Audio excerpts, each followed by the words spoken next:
18 தர்பார் வந்துட்டாயா.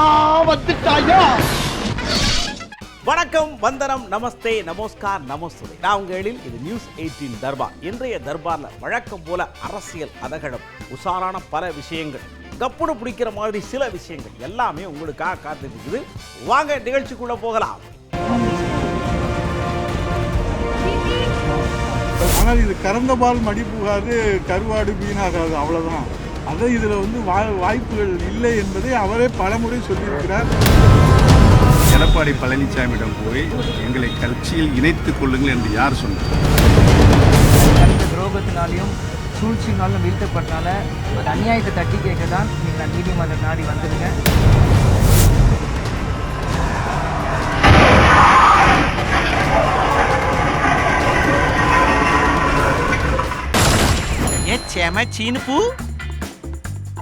மக்களை இப்ப நம்ம பார்க்க போறது செம்ம சினிமா. பொதுவா ஒரு உயிரை காப்பாத்துறது அப்படிங்கிறது பெரிய விஷயங்க.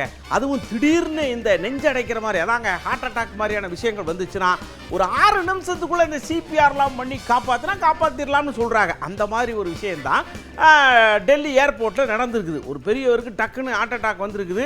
அவங்கள ஒரு மருத்துவர் என்ன பண்ணியிருக்காங்க, சிபிஆர் பண்ணி காப்பாத்திருக்கிறாங்க. அது இப்போ செம்ம சீனா இருக்குது.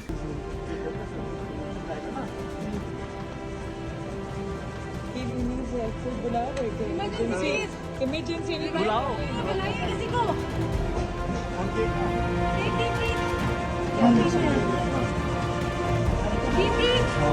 पल्स वाले. आ गया. अभी पीपल है.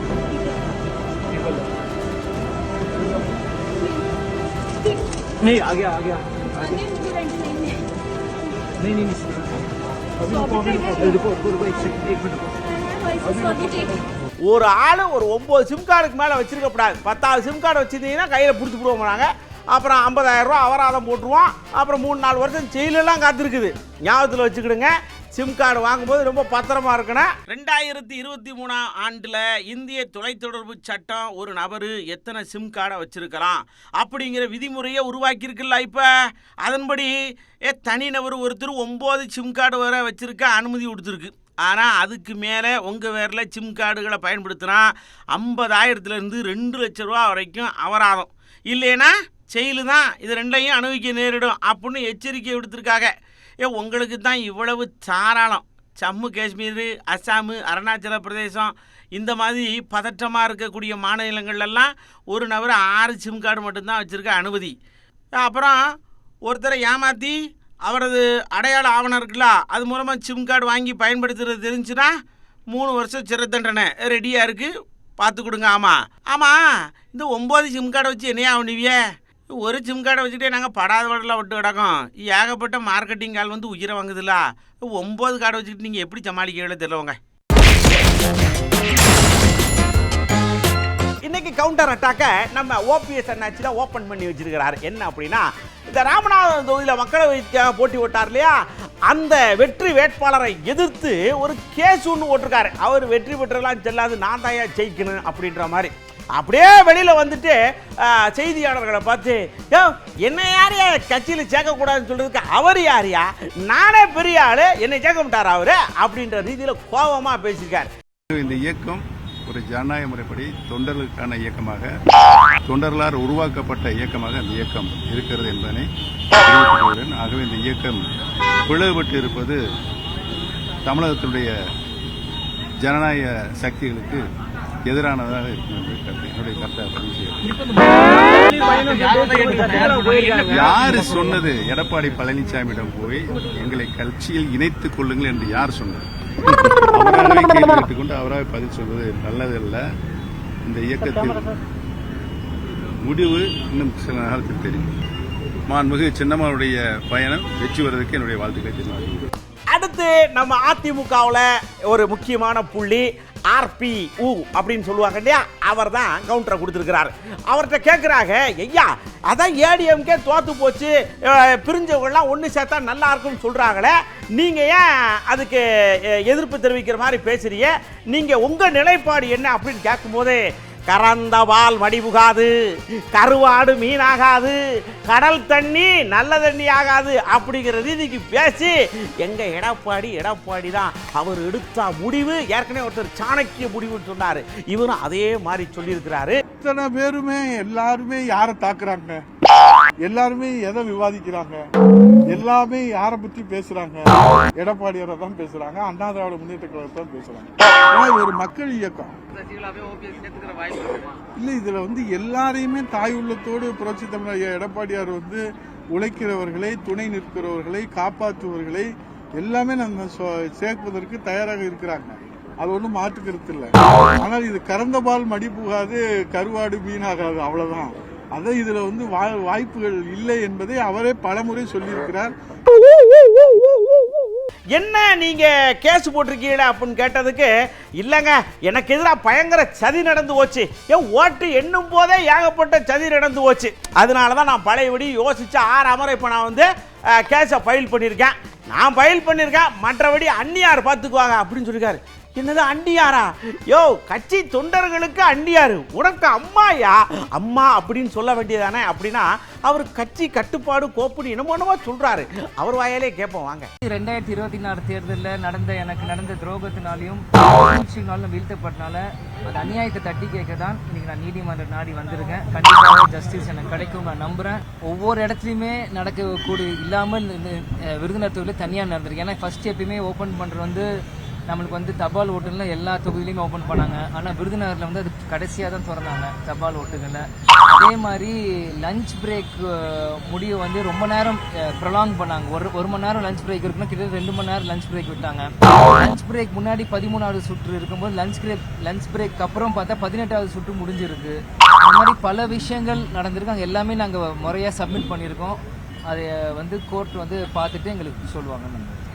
நாங்கள் மற்ற கட்சியோட நிலைப்பாடு நாங்கள் சொல்ல முடியும், எங்கள் கட்சியோட நிலைப்பாடு நாங்கள் சொல்ல முடியும். எங்கள் கட்சியோட நிலைப்பாடு என்னவோ நாங்கள் தெளிவாக எங்கள் அண்ணியார் திருமதி பிரேமலதா விஜயகாந்த் எல்லாத்தையும் சொல்லிட்டு இருக்கோம். இன்றைக்கி எங்கள் கூட்டணி அதிமுகவோட தான் தொடர்ந்துட்டு இருக்கு. மக்களே, அடுத்து நம்ம வழக்கமா மக்கள் கருத்துக்குள்ள போறோம். மக்கள் கிட்ட இன்னைக்கு என்ன கேள்வி கேட்கலாம் அப்படின்னு நம்ம மூளையை கசக்கும் போதே இருக்கு போக்குவரத்து நெரிசலே. ஐயா, டெய்லி நீங்க போறிய சிக்னலா நிக்கிறிய, வண்டி அப்படியே ஆமை மாதிரி நகழுது, இதை பத்தி நீங்க என்ன நினைக்கிய, இதுக்கு ஏதாவது உங்கள்கிட்ட ஐடியா இருக்கா அப்படின்னு நம்ம கேட்டோம். நம்ம மக்கள் எப்பவுமே ரொம்ப தெளிவானவங்க. ஒரு கேள்வியை கேட்டா அதுக்கு அசர்ற மாதிரி பதில சொல்லுவாங்க பாருங்க, அதை பார்த்துருவோம். ரோடு கடை அகட்டினா எல்லாம் கிளியர். ரோட்டில் பிளாட்பார்ம் தான் ஆள் நடந்து போனோம், ரோட்டில் வண்டி போனோம், இப்படி போனால் எல்லாம் சரியாயிடுங்க. வீட்டுக்கு 4 பேருன்னா ஆளுக்கு ஒரு வண்டி பற்றி வராங்க. 4 பேருக்கு ஒரு வண்டி யூஸ் பண்ணால் நல்லா இருக்கும். ஒரு குழந்தை கூட்டு ஒரு அவ்வளோ பெரிய காரு. ஆனால் வண்டிக்கெல்லாம் குறைக்கணும் சார். 4 வண்டி 5 வயசு கொடுக்கூடாது, இப்படி தான் அனுமதி கொடுக்காது. அதுவும் கார் பாருங்கன்னா உள்ளே இருக்கும் வீடுங்களை காரு, ரோடெலாம் காரில் விட்டுறாங்க பார்த்தீங்களா. ரோடு சரியில்லை. ரோடு சரியாக இருந்தால் பள்ளமேடு ஜாஸ்தியாக இருக்கும், டிராஃபிக் ஜாஸ்தியாக இருக்கும். ஒற்றை இலக்க பதிவெண் கொண்ட வாகனங்களை ஒரு நாள் வாகனங்களில் பயன்படுத்தணும், இரட்டை இலக்க பதிவெண் கொண்ட வாகனங்களை ஒரு நாள் பயன்படுத்தணும்னு சொல்லி டெல்லி அரசு ஒரு உத்தரவு போட்டுச்சு. அதன் அடிப்படையில் வாகனங்கள் பயன்படுத்தப்பட்டதுனால மாசுபாடுகள், காற்று மாசுபாடும் குறைக்கப்பட்டுச்சு, வாகன நெரிசலும் குறைக்கப்பட்டுச்சு. அது போன்ற ஒரு சூழலை தமிழகத்தில் ஏற்படுத்தணும். பொது போக்குவரத்து எப்படி இருக்குது அப்படின்னு சொன்னால் ரொம்ப மோசமான ஒரு நிலைமையாக இருக்குது. பஸ்ஸுகள்லாம் சரியான கண்டிஷன் இல்லை. ஒரு காருக்கு மேலே வச்சுருந்தாங்கன்னா அவர்களுக்கு வரியை அவங்களுக்கு தனியாக வரியை ஏற்படுத்தணும். வண்டி எல்லாருமே வேகமாக அப்படியே ரொம்ப பரபரன்னு தான் ஓட்டுறாங்க. நார்மலான ஸ்பீடில் எல்லாம் கரெக்டாக இது பண்ணி போனாங்கனாலே எந்த பிரச்சனையுமே இல்லை. இந்த ஸ்கூல் டைமிங்ஸ் இருக்கு பாருங்க, அதை கொஞ்சம் மாற்றி வைக்கணும். அதாவது 7 to 3 அந்த மாதிரி மாற்றி வச்சோம்னா ஓரளவு இதாகும். சைக்கிளுக்கு ஒரு சைடு, 2 வீலருக்கு சைடு, 4 வீலர் சைடு எல்லாமே ஒரே ரோட்டில் வரனால தான் டிராஃபிக். ஒவ்வொருத்தனை முந்தணும் வைக்கணும், இங்கே இதெல்லாம் இருக்கக்கூட 1 by 1 போனோம்னா கரெக்டாக இருக்கும். ரூல்ஸை கரெக்டாக ஃபாலோ பண்ணால் அதுவே போதும், டிராஃபிக் ஜாம் ஆகவே ஆகாது.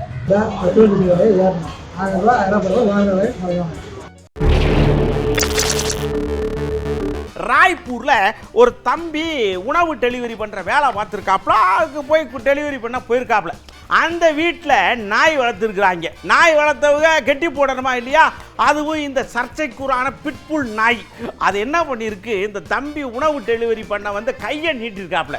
ஒரு நாய் கையை கடிச்சிருக்கு, இன்னொரு நாய் கால் பக்கத்தில் இதே கடிச்சு வச்சு பிடிச்சி. ரத்தம்னா ரத்தம். உணவு டெலிவரி பண்ண வந்தது குத்தமாயான்னு கேட்குற அளவுக்கு ஆகிப்போச்சு.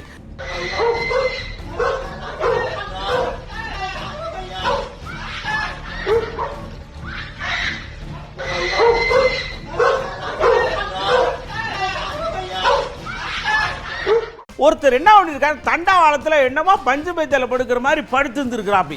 ஆச்சா எவனோ ஒருத்தர் படுத்து கிடக்கிறானேன்னு ரயிலை ஓட்டி வந்த டிரைவர் வண்டியை நிப்பாட்டி விட்டாப்ல. எழுப்பி என்னன்னு கேட்டா, கொண்டாட்டி திட்டுனா ஓங்கி ஓங்கி கொபட்டிலே குத்துறா, எட்டுக்கிட்டு உருறா இல்லை, கிருகிருன்னு வருது, எவ்வளோ நாள் தான் தாக்குறது, அதனால தான் தண்டவாளத்தை வந்து படுத்துட்டு அப்படின்னு ரொம்ப கேஷுவலாக சொல்லியிருக்காப்புல.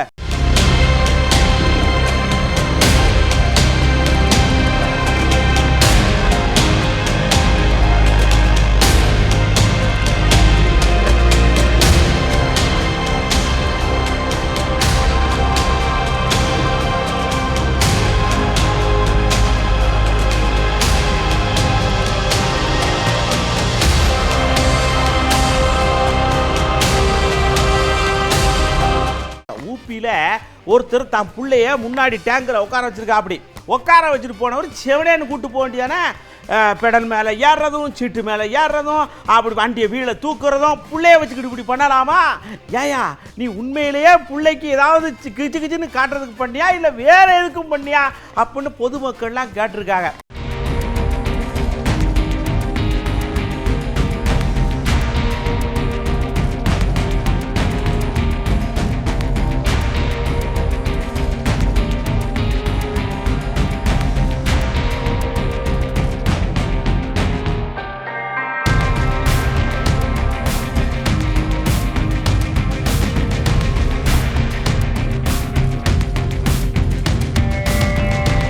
மக்களே, உஷாரான விஷயத்தில் இது ரொம்ப முக்கியமானதுங்க. ஒரு வண்டி நாமக்கல் பக்கத்தில் பழுதாகி போச்சு.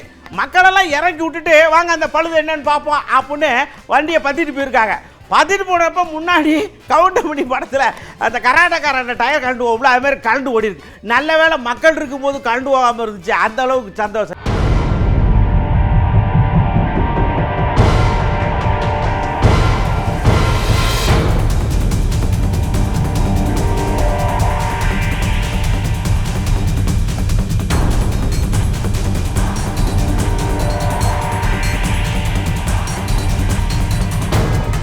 புனேல பாருங்க, ஒரு தம்பி என்ன பண்ணியிருக்காப்புல, நல்லா மது அருந்திட்டு வண்டி எடுத்துகிட்டு போய் ஒரு ஆள் மேலே ஏற்றி அவருக்கு விபத்தை ஏற்படுத்தியிருக்காப்புல.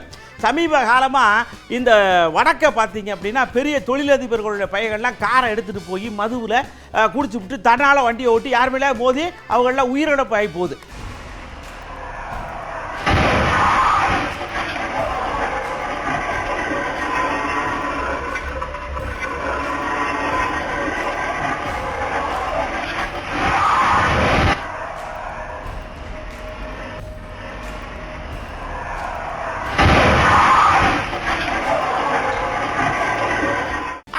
இப்போ என்ன வர வர இந்த சிறுத்தைகளுக்கு நம்ம வீட்டு பக்கம் வர்றதே பெரிய சோழியாகி போச்சு. இந்த நீலகிரியில் பாருங்க, இப்படி தான் பகல்லே ஒரு சிறுத்தை வந்திருக்கு. கூண்டுக்குள்ளே 4 நாயை வச்சு வளர்த்துருந்துருக்குற அப்படி ஓனரு. நல்ல வேளை அந்த நாயை போய் இப்போ பிடிக்க வந்திருக்கு. கூண்டுக்குள்ளே இருந்தனால அதனால் பிடிக்க முடியல. இல்லைன்னா இன்னைக்கு ஒரு நாய் ஆட்டையை போட்டு போயிருக்கும். என்னமோ தெரியல, அதுகளுக்கெல்லாம் வெளியில் போய் வேட்டையாடுறத விட வீட்டுக்குள்ளே சுலபமாக பிடிச்சிட்டு போகிறது ஒரு த்ரில்லிங்காக இருக்கும் போல் இருக்குது. அதனால் தயவு செஞ்சு நாய்களெல்லாம் கூண்டுக்குள்ளே வைங்க. சிறுத்தையே கூண்டுக்குள்ளே வைக்க முடியாது, வச்சா உங்களை கூண்டுக்குள்ளே தூக்கி போட்டுருவாங்க. அதனால் நாயெல்லாம் கூண்டுக்குள்ளே வைங்க, பத்திரமா இருந்துக்கோங்க.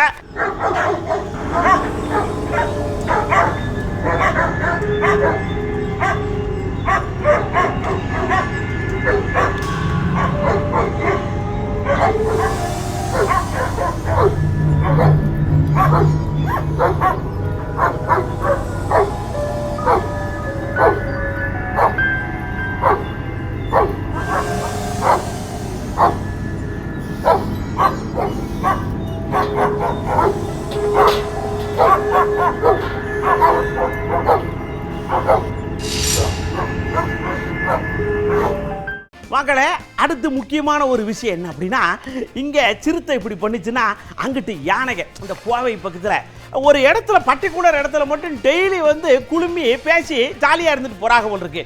ஒருவேளை நாமெல்லாம் இந்த வாக்கிங் போயிட்டு டீ கடையில் போய் டீயை கீயை குடிச்சு வடையெல்லாம் சாப்பிடுவோமே, அந்த மாதிரி யானைகள்லாம் சேர்ந்து டீ குடிக்க வடை சாப்பிட்ற ஏதோ வருமோ என்னமோ தெரியல.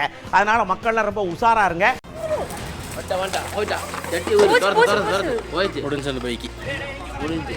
அந்த பைக் முடிஞ்சு அவ்வளோதான். ஒரு போட நமக்கு அவர் சொன்ன உள்ள போயிரு வீட்டுக்கே போகுது பாரு.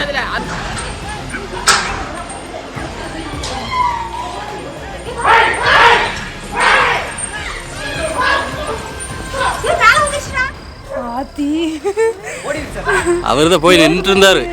கேட்டு மேலே ஏறுதுவாரு. பட்டாசுங்க மக்களே, தர்பார்ல நீங்க பார்த்த எல்லா விஷயமே உங்களுக்கு கண்டிப்பா அப்படி பிடிச்சிருக்கும். இதே மாதிரி நிறைய விஷயங்கள் அடுத்தடுத்து கிடக்கு, எடுத்து தர்பார்ல கோரத்து கொண்டு வந்து உங்களுக்கு கொடுப்போம். சரி, நான் இப்போ கிளம்ப போறேன். அதுக்கு முன்னாடி ஒரு முக்கியமான விஷயத்தை சொல்லிடுறேன். நம்ம டிஎன்பிசி குரூப் 2A அப்படின்றதுக்கெல்லாம் பரீட்சைக்கு அனௌன்ஸ் பண்ணியிருக்காங்க இல்லையா? அதுக்கு வர்ற 19ஆம் தேதி கடைசி தேதிங்க. அதனால மறந்துடாதீங்க. யாரெல்லாம் அப்ளை பண்ணுமோ குடுன்னு வேகமா போய் எல்லா வேலையும் போட்டுட்டு அதை அப்ளை பண்ணிடுங்க. சரியா? பாஸ் பண்ணினா கவர்மெண்ட்ல வேலை பார்க்கலாம். சரி, இதோட நான் கிளம்பிக்கிறேன். அடுத்த நிகழ்ச்சியில் உங்களை சந்திக்கிறேன். அதுவரை உங்களிடமிருந்து அன்போடு விடைபெற்றுக் கொள்வது உங்கள் அன்பு நண்பன் எழில். வணக்கம் மக்களே. 18 தர்பார் வந்துட்டாயா.